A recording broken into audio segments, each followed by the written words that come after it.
पवारांच्या राष्ट्रवादीचे खासदार पंतप्रधान मोदींची घेणार भेट। सुप्रिया सुळे यांच्या नेतृत्वात आज सकाळी 11 वाजता भेट। तर आम्ही विकास कामांसाठी मोदींच्या भेटीची खासगी वेळ घेतली, सुळेंचं हे भाष्य। आमचा 8 खासदार डिलिमिटेशन विरोधातच मतदान करतील, डिलिमिटेशन करू नका हे सांगण्यासाठी आज मोदींची भेट। रोहित पवार यांचं विधान, डिलिमिटेशनवर चर्चा करायला हरकत नाही, शशिकांत शिंदेंचं भाष्य। मोदी शहांच्या दरबारात वारंवार कशासाठी? पवारांचे खासदार आणि मोदी भेटीवरून वडेट्टीवारांचा सवाल। सगळे महाविकास आघाडीमध्येच, तुम्ही मनातील शंका दूर करा, राऊतांची स्पष्टोक्ती। मोदींच्या भेटीमुळे काहींच्या पोटात दुखत असेल, आशिष शेलार यांची टीका। महिला आरक्षण लागू करा, मात्र डिलिमिटेशनचा संबंध जोडू नका, पवारांच्या खासदारांनी मोदींना इंडिया आघाडीची भूमिका ठणकावून सांगावी, काँग्रेसच्या सचिन सावंत यांच्या एक्सवर पोस्ट। महत्वाचं खातं राष्ट्रवादीला मिळेल असं वाटत नाही, रोहित पवारांची प्रतिक्रिया। अर्ध खात्यावर दादांच्या पक्षाचा अधिकार, दादांच्या पक्षाची ताकद भाजपकडून कमी केली जाते, रोहित पवार यांची ही टीका। मुख्यमंत्री फडणवीस आणि जयंत पाटलांचा एकाच विमानातून प्रवास, फडणवीस जयंत पाटलांसोबत राहुल नार्वेकर देखील एकाच विमानात। मुंबई ते कोल्हापूर दरम्यान एकाच विमानातून तिघांचाही प्रवास। एकाच विमानामध्ये बसणं किंवा मंचावर बसणं हे चुकीचं नाही, एकत्र आल्यावरती चर्चा होते, याला भाजप जबाबदार। जयंत पाटील फडणवीसांच्या विमान प्रवासावरती सपकाळ यांची प्रतिक्रिया। पंतप्रधानांना भेटण्यामध्ये चुकीचं काय? मंत्री नितेश राणे यांचे वक्तव्य। आदित्य ठाकरे देखील अधिवेशन काळात फडणवीसांची भेट घेतात। खासदार विकास कामांसाठी पंतप्रधानांना भेटल्यास काही आश्चर्य वाटायला नको, पवारांचे खासदार मोदींची भेट घेणार, यावरती नितेश राणे यांची ही प्रतिक्रिया। आजपासून संसदेच्या पावसाळी अधिवेशनाचा अखेरचा आठवडा सुरू। आज शेवटचा आठवडा देखील वादळी ठरण्याची शक्यता। डिलिमिटेशन विधेयक मांडलं जाणार की विशेष अधिवेशन बोलावलं जाणार, याकडे लक्ष। काँग्रेसकडून खासदारांना बुधवारपर्यंत व्हीप जारी। कर्जमाफीनंतर शेतकऱ्यांना थकबाकी नसल्याचं प्रमाणपत्र दिलं जाईल, कोल्हापूरमध्ये मुख्यमंत्री देवेंद्र फडणवीस यांची ही घोषणा। राज ठाकरेंकडून मुंबई गोवा महामार्गाची पाहणी, माणगावहून स्वतः गाडी चालवत राज ठाकरे यांच्याकडून रस्ते कामाचा घेण्यात आला आढावा। कंत्राटदार अधिकाऱ्यांना रस्ते कामावरून सुनावलं, तर रस्ता विकासासाठी की टक्केवारीसाठी राज ठाकरे यांचा सरकारला हा सवाल। मुंबई गोवा महामार्गाविषयी मनसे प्रामाणिकरित्या लढतीये का? ठाकरेंच्या काळात मुंबई गोवा हायवे कसा होता ते विचारा, राज ठाकरेंच्या रायगड दौऱ्यावरून आशिष शेलार यांचा हा निशाणा। समाज बांधवांसाठी कोणत्याही स्तरावरती जायला तयार, जीवघेणे उपोषण करू शकतो, तर कुणाचा जीव घ्यायलाही मागे पुढे बघणार नाही, जरांगेंचा हा इशारा। राधाकृष्ण विखे पाटलांनी जरांगेंचे सर्व आरोप फेटाळले, सरकार आंदोलनामध्ये अडथळा आणत असल्याचा जरांगेंनी आरोप केला। 58 लाख नोंदींचा डेटा जरांगेंना पेनड्राईव्ह आणि हार्ड कॉपीद्वारे आधीच उपलब्ध करून दिलाय। आरक्षणाबाबत सरकार सकारात्मक, विखे पाटील यांची माहिती। मंत्री बावनकुळे आणि उपमुख्यमंत्री शिंदेंची मराठ्यांना आरक्षण देण्याची भूमिका, मंत्री उदय सामंतांकडून स्पष्ट। याशिवाय दाखले रद्द करण्याचा निर्णय नाही, जरांगेंचा गैरसमज, चर्चेतून मार्ग काढणार, मंत्री उदय सामंत यांचं हे आश्वासन। मनोज जरांगे यांना आभाळातून ज्ञान प्राप्त झालंय, लोकप्रियतेसाठी जरांगे कोणत्याही भाषेत बोलतात, धमका देतात, दाढी नसली तरी सरकार त्यांची दाढी गुरवाळेल, विजय वडेट्टीवार यांचा हा घणाघात। खऱ्या कुणबींना जात वैधता प्रमाणपत्र मिळालं, परिणय फुकेंची प्रतिक्रिया। कॉक्रोच जनता पार्टीच्या आंदोलनानंतर जरांगेंना वाटलं असावं एखादं आंदोलन करावं, म्हणून ते दौऱ्यावर निघाले, परिणय फुके यांचा जरांगेंना टोला। आमचा तुम्हाला विरोध नाही, जरांगे पाटील, विजय वडेट्टीवार यांचं वक्तव्य। तर अण्णासाहेब पाटील महामंडळाला 12,500 कोटी, 52% ओबीसी असताना आम्हाला फक्त 500 कोटी देतात, वडेट्टीवारांचा राज्य सरकारला सवाल। देवाधर्मासाठी मुठभर लोक ओबीसींचा वापर करतात, असाही केला आरोप। सरकार मराठ्यांना ओबीसींविरोधात भडकवतेय, ओबीसींच्या तोंडातील घास हिसकावून मराठ्यांना दिला जातोय, काँग्रेसचे नेते नाना पटोलेंचा सरकारवरती हा निशाणा। कुणावरती विश्वास ठेवून उपोषण सोडायचं याचा विचार करायला हवा होता, विनायक राऊतांचा मनोज जरांगेंना सल्ला। विचार केला असता तर मराठ्यांना तोंडगशी पडण्याची वेळ आली नसती, विनायक राऊत यांची ही प्रतिक्रिया। प्रसाद लाड भाजपचं जहाज बुडवणार, लक्ष्मण हाकेंकडून लाड यांच्यावरती शिवराळ भाषेमध्ये टीका। जरांगेंनी मुख्यमंत्र्यांचा बाप काढला तेव्हा लाड गप्प का होते, हाकेंचा हा सवाल। पुण्यात 5 स्टार सारथीची इमारत तर महाज्योतीला काय दिलं? विजय वडेट्टीवारांचा सवाल. ओबीसींना डावललं जातंय, वडेट्टीवारांचा आरोप. तुम्हाला भीती दाखवत लुटलं जातंय, वडेट्टीवारांची प्रतिक्रिया. मनोज जरांगे पाठोपाठ लक्ष्मण हाकेंचा आज सोलापूर दौरा, तर ओबीसी भटक्या विमुक्तांसोबत हाके साधणार संवाद. मराठा समाजापाठोपाठ धनगर बांधवांचा धनगर आरक्षणावरून एल्गार. धनगर बांधव मेंढरासहित मुंबईमध्ये उतरण्याचा इशारा. धनगर समाजाला एसटीमधून आरक्षण देण्याची मागणी. मल्हार रक्षक संघटना आक्रमक.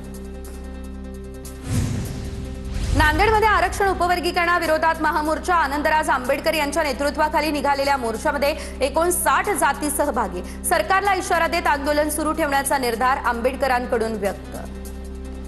तिसऱ्या मुंबईच्या मुद्द्यावरून राज ठाकरेंची सरकारवर टीका. आपल्याकडचा जमीनदार आहे तो माझी जमीन मालक होणार आणि त्यांच्यासमोर तिसरी मुंबई तयार होणार, राज ठाकरेंची टीका.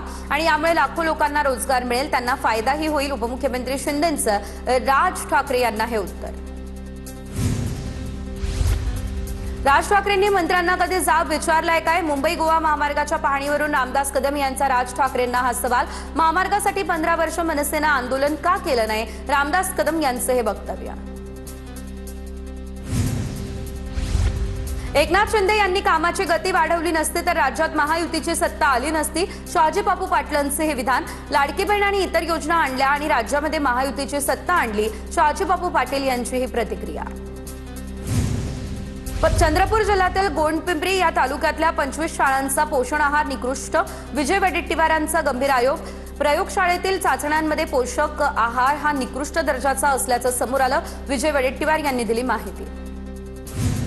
बारामतीमध्ये पुन्हा विमान दुर्घटना. कारवार एव्हिएशन एजन्सीचं प्रशिक्षण करणारं विमान कोसळलं. टेक ऑफ करताना विमान रनवेवर घसरलं. सुदैवानं कुठली जीवितहानी झालेली नाही. दुर्घटनेप्रकरणी चौकशी केली, मोठं काहीही नाही, मनुष्यहानी नाही. उपमुख्यमंत्री सुनेत्रा पवार यांची प्रतिक्रिया.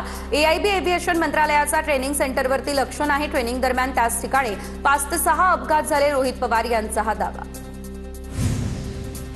दिल्लीमध्ये जवानांसाठी शिवसेनेचं महारक्तदान शिबिर. ऑपरेशन सिंदूरच्या यशामुळे उपमुख्यमंत्री शिंदेंकडून शिबिराचं आयोजन. संरक्षण मंत्री राजनाथ सिंह शिबिराला उपस्थित. श्रीकांत शिंदेंसह सांगलीच्या 1000 पैलवानांकडून रक्तदान.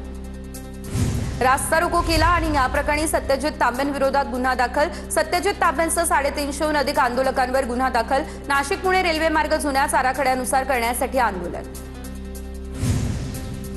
संगमनेरमध्ये बाळासाहेब थोरातांच्या नेतृत्वाखाली चक्काजाम. संगमनेर नारायणगाव मार्गे रेल्वेसाठी आमचे प्रयत्न. थोरात यांची ही प्रतिक्रिया समोर.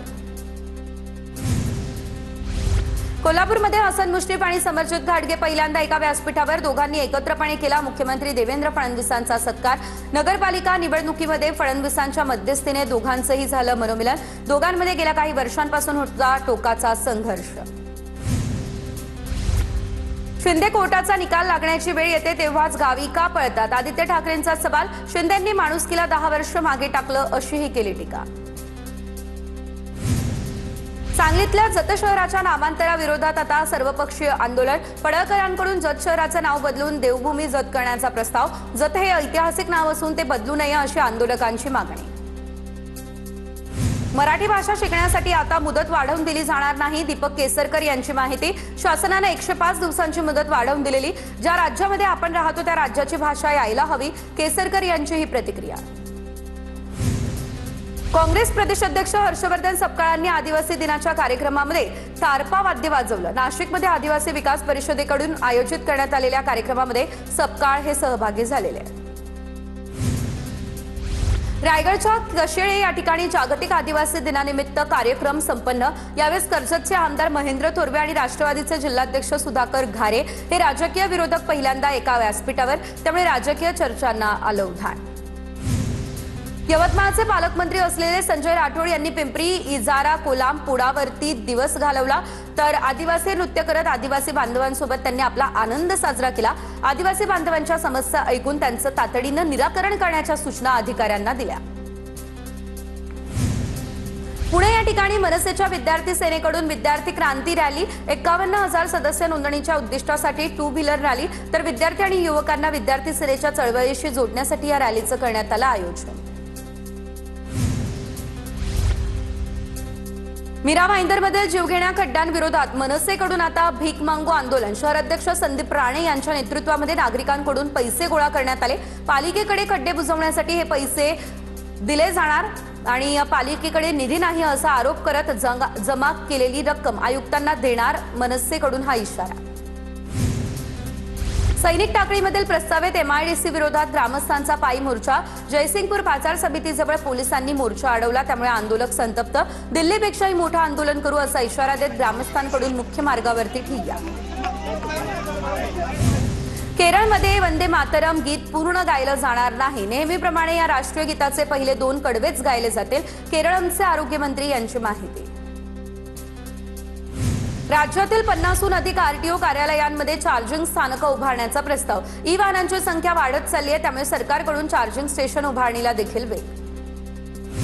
राज्यात आता पवित्र पोर्टलवरून 30,209 शिक्षकांच्या भरतीला अखेर मुहूर्त। मात्र उमेदवारांना अर्ज करत असताना तांत्रिक अडचणी, वारंवार तांत्रिक अडचणी उद्भवल्यानं 13 ऑगस्ट पर्यंतची देण्यात आली मुदतवाढ। राष्ट्रीय महामार्गावरील अनधिकृत पार्किंगला ब्रेक लागणार, तर वाहतुकीला अडथळा निर्माण करणाऱ्या चालकांवरती कठोर कारवाई होणार। मुंबई गोवा महामार्गावरती विशेष लक्ष दिलं जाईल। खासगी ई वाहनांसाठी चार्जिंग सुविधा खुली केल्यानं बेस्टच्या तिजोरीमध्ये भरभराट। बेस्टच्या तिजोरीमध्ये 8.45 कोटींचा महसूल। आणखी काही चार्जिंग स्टेशन उभारून अतिरिक्त महसूल निर्मिती केली जाणार असल्याची देखील माहिती।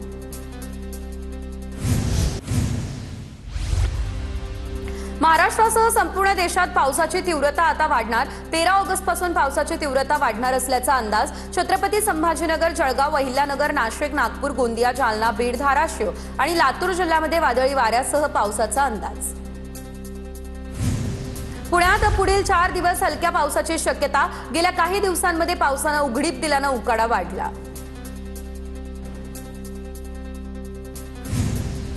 मुंबईमध्ये ऑगस्टच्या सुरुवातीला पावसाची विश्रांती। मुंबईला पाणी पुरवठा करणाऱ्या 7ही धरणांमधील उपयुक्त पाणीसाठा 88.40% स्थिरावला।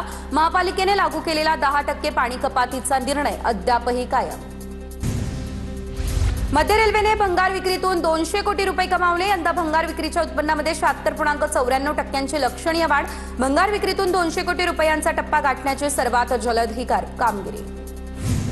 पुणे विमानतळावरती अतिरिक्त विमानसेवांमुळे नवा उच्चांक। रविवारी एका दिवसामध्ये तब्बल 219 विमानांच्या उड्डाणांचं ऐतिहासिक नियोजन। मतदार यादीतील नोंदी वगळण्यासाठी हरकती घेता येतील। नोंदी वगळण्यासाठी मतदारांना हरकती नोंदवता येणार। यासाठी 7 क्रमांकाचा अर्ज भरावा लागेल। सुनावणी घेऊन हरकतींवरती निर्णय देखील घेतला जाणार। पुण्यामध्ये भाडेकरूंची माहिती न देणाऱ्यांवर कारवाई। भाडेकरूंची माहिती न देणारे 113 घरमालक आणि खासगी वसतिगृह चालकांविरुद्ध पोलिसांकडून कारवाई। पुणे महानगरपालिका आणि पीएमआरडीए मध्ये स्ट्रक्चरल प्लांटवरून वाद झाला, तर बांधकामातील रद्द झालेल्या विकास आराखड्यांना परवानगी देण्याचा प्राधिकरणाचा निर्णय। पुण्यात डीपफेक व्हिडिओद्वारे महिलेची फसवणूक। दिवंगत उद्योगपती रतन टाटा यांचा डीपफेक व्हिडिओ तयार करून महिलेला 4,09,000 रुपयांना फसवलं। भारती विद्यापीठ पोलिसांमध्ये गुन्हा देखील दाखल। पालघरमधल्या जव्हार हनुमान पॉइंटवरती तरुणांची दुचाकीवरती स्टंटबाजी। गर्दीच्या ठिकाणी स्टंट सुरू असल्यानं पोलिसांकडून हस्तक्षेप करण्याचाही प्रयत्न झाला, मात्र तरुणांनी पोलिसांच्या गाडीलाच घेराव घातला आणि गाडीच घेऊन गेल्याचा प्रकार। पुण्यातल्या सातारा या रस्त्यावरील मेट्रोच्या भुयारी मार्गिकेसाठी 139 झाडांची कत्तल होणार। या झाडांच्या बदल्यामध्ये 3,449 झाडं लावण्याचा निर्णय। सिंधुदुर्गमधील आंबोली धबधब्यावरती साप चावल्यानं कर्नाटकमधील पर्यटकाचा मृत्यू झाला। सावंतवाडी पोलीस ठाण्यामध्ये आकस्मिक मृत्यूची नोंद। बदलापूरच्या प्रसिद्ध जांभळाला भौगोलिक मानांकन मिळालं आणि त्यानंतर आता संवर्धनासाठी मोठं पाऊल। चामटोलीमध्ये 10 हेक्टर जमिनीवरती 3,000 जांभळाच्या रोपांची लागवड। वन विभाग आणि जांभूळ ट्रस्टच्या उपक्रमामुळे जांभळाचा वारसा जपण्यासह शेतकऱ्यांना रोजगाराच्या संधीही मिळणार। लातूरमधल्या एसटी विभागीय कार्यशाळेच्या परिसरामध्ये मोठ्या प्रमाणात भंगार, कचरा आणि झाडाझुडपं वाढली, त्यामुळे अस्वच्छतेचंही साम्राज्य। सर्प याशिवाय हिंस्र प्राण्यांचा वावर वाढला। शेजारील नागरिकांमध्ये भीती, तातडीने स्वच्छता करण्याची मागणी। एसबीआय मध्ये ज्युनियर असोसिएट अर्थात लिपिक पदाच्या 1538 जागांसाठी भरती जाहीर. अर्ज प्रक्रिया 7 ऑगस्ट पासून सुरू. 27 ऑगस्ट अंतिम तारीख. पदवीधर उमेदवारांना अर्ज करता येणार. तर निवडी पूर्व परीक्षा, मुख्य परीक्षा आणि भाषा चाचणीद्वारे होणार. गडचिरोली या ठिकाणच्या मरपल्लीमध्ये नवीन पुलाच्या मागणीसाठी आदिवासींनी चक्क नाल्याच्या पाण्यामध्ये उतरून आंदोलन. नवीन पुलासाठी 5 कोटींचा निधी द्यावा, ग्रामस्थांची ही मागणी. मीरा भाईंदरमध्ये धर्मांतराच्या संशयावरून 2 गटांमध्ये हाणामारी. गैरसमजातून प्रकार घडल्याचं पोलिसांचं स्पष्टीकरण. एका प्रार्थना सभेमध्ये धर्मांतर होत असल्याच्या गैरसमजातून 2 गटांमध्ये जोरदार वाद. बुलढाण्यामध्ये सीताश्री लक्ष्मीनारायण कंपनीच्या काजू कतलीच्या बॉक्समध्ये बुरशी आणि जिवंत अळ्या आढळल्या.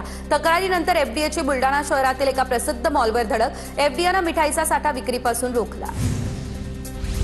कर्नाटक एफडीएची बंगळुरूमध्ये ही कारवाई. नामांकित लक्झरी मॉल्स, हॉटेल्सवरती एफडीएची धाड. अन्न सुरक्षा आयुक्त श्रीनिवास भागे यांच्या पथकाची ही कारवाई. खाद्यपदार्थांचे नमुने तपासणीसाठी प्रयोगशाळेमध्ये पाठवले.